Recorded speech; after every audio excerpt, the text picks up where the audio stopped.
ঢাকা এবং ঢাকার বাইরে জ্বালানি তেলের সংকট ও সরবরাহের আরও খবর জানাতে যুক্ত হচ্ছেন আমাদের সহকর্মীরা। রাজধানীর বিজয় সরণি থেকে যুক্ত হচ্ছেন সহকর্মী মাহবুবুর রহমান।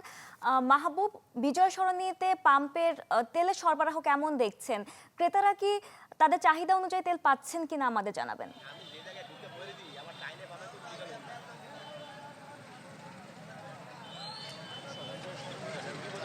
স্টেশন সেটি ঠিক সামনে দাঁড়িয়ে আছে। এখান থেকে যে সকল চালকরা যারা তেল নিয়ে যাচ্ছেন এখান থেকে, তাদের সাথে আমরা কথা বলছিলাম। তারা আমাদের যেটি জানাচ্ছিলেন যে তারা তেল মোটামুটি তাদের চাহিদা মতো পাচ্ছেন।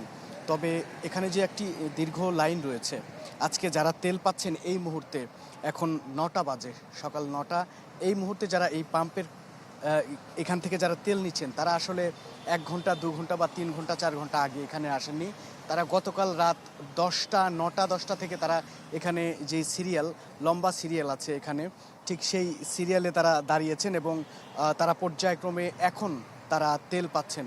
এবং বর্তমানে যেই তেল সংকট, যেই জ্বালানির সংকটের কারণে সারা বাংলাদেশের ঠিক আমরা এই চিত্র দেখতে পাচ্ছি। অনেক জায়গায় অনেক ফিলিং স্টেশনগুলো তারা তেলই দিতে পারছে না, যার কারণে ফিলিং স্টেশন বন্ধ রয়েছে। তবে কিছু ফিলিং স্টেশনগুলো যাদের সরবরাহ থাকায় তারা এখনও তেল দিতে পারছেন, তার মধ্যে এটি একটি। এবং এখানে যে সকল গ্রাহকরা যারা তেল কিনছেন এখান থেকে, তারা মোটামুটি সন্তুষ্ট। তারা বলছেন যে তারা তাদের চাহিদা মতো তেল পাচ্ছেন। এবং আমরা দেখেছি যে সারা বাংলাদেশে এই জ্বালানিকে কেন্দ্র করে অনেক জায়গায় অবৈধ তেলের যে মজুদ, সেটিও কিন্তু অভিযান পরিচালনা করে কিন্তু সেই তেলও কিন্তু উদ্ধার করা হয়েছে। আমরা এমন পরিস্থিতিও দেখেছি। এবং এই তেল সংকট থেকে নিরসনের জন্য সরকার কিন্তু কিছু সিদ্ধান্ত নিয়েছে, যেটি আমরা আমাদের আগের নিউজে আমরা যেটি দেখছিলাম যে প্রশিক্ষণ সেটি সীমাবদ্ধ করা সহ অনেক সিদ্ধান্ত কিন্তু সরকার নিয়েছে। এবং বর্তমানে যেই মধ্যপ্রাচ্যের যেই সংকট চলছে, যুদ্ধকালীন যে পরিস্থিতি চলছে, এই পরিস্থিতির কারণে আসলে তেল পরিবহনের যেই রুট, সেই রুট বন্ধ থাকার কারণে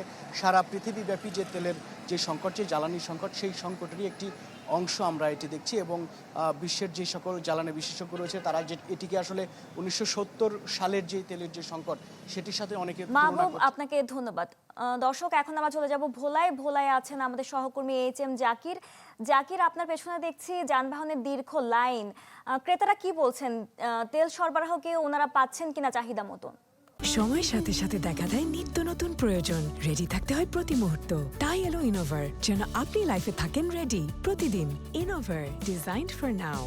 হ্যাঁ, বুস্টার সারা দেশের ন্যায় ভোলাতেও কিন্তু একই চিত্র আমরা দেখতে পাচ্ছি। বিশেষ করে সকাল থেকে ঢাকা ভোর থেকে কিন্তু এভাবে ক্রেতারা দীর্ঘ লাইন, মোটরসাইকেল সহ প্রাইভেট কার, মাইক্রোবাস, জিপ, সকল ধরনের যানবাহনের কিন্তু আমরা এই পেট্রোল পাম্পগুলোতে দীর্ঘ সারি দেখেছি। আমি যদি একটু দেখানোর চেষ্টা করি যে আমরা এখানে যে যারা তেল নিতে আসা বাইকাররা এবং যে ধরনের যানবাহনরা রয়েছে তাদের সঙ্গে কথা বলেছি। এর আগেও কথা বলে তাদের একই কথা যে ভোলাতে তেল যদি সংকটের কথা বলতে চাই তাহলে সেটি ভুল হবে। কেননা আমরা ক্রমাগত দেখছি প্রতিটি পেট্রোল পাম্প থেকে প্রতিদিন তেল সরবরাহ করা হচ্ছে, বাইকারদের কে তেল দেওয়া হচ্ছে। কোনোভাবেই কিন্তু যে পেট্রোল পাম্প একটি বা দুটি বন্ধ রয়েছে এরকমও কিন্তু আমরা দেখছি না। আমরা প্রতিদিনই দেখছি পেট্রোল পাম্পে তেল রয়েছে এবং তারা ক্রমাগত অনবরত তেল দিচ্ছে।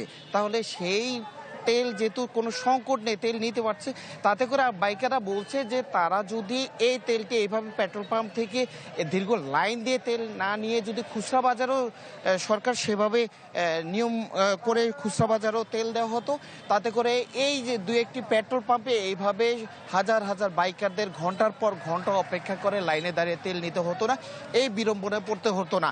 আমরা এখন দেখতে পাচ্ছি যে যে ধরনের বাইকারে এখানে লাইনে দাঁড়িয়েছে, প্রাইভেট কার, মাইক্রোবাস সহ প্রায় হাজার হাজার বললে ভুল হবে, এখানে প্রচুর সংখ্যক মোটরসাইকেল রয়েছে। তাদের একই কথা হচ্ছে যে খুচরা বাজারে তেলটি দিয়ে দিলে তারা হয়তো সেখান থেকে ছড়িয়ে ছিটিয়ে সেভাবে তেল দিতে পারতো, তাতে করে এই জ্যাম হতো না। বুঝরা। জাকির, আপনাকে ধন্যবাদ। দর্শক, তেল সরবরাহ সংকটের খবর জানাচ্ছিলেন আমাদের সহকর্মীরা।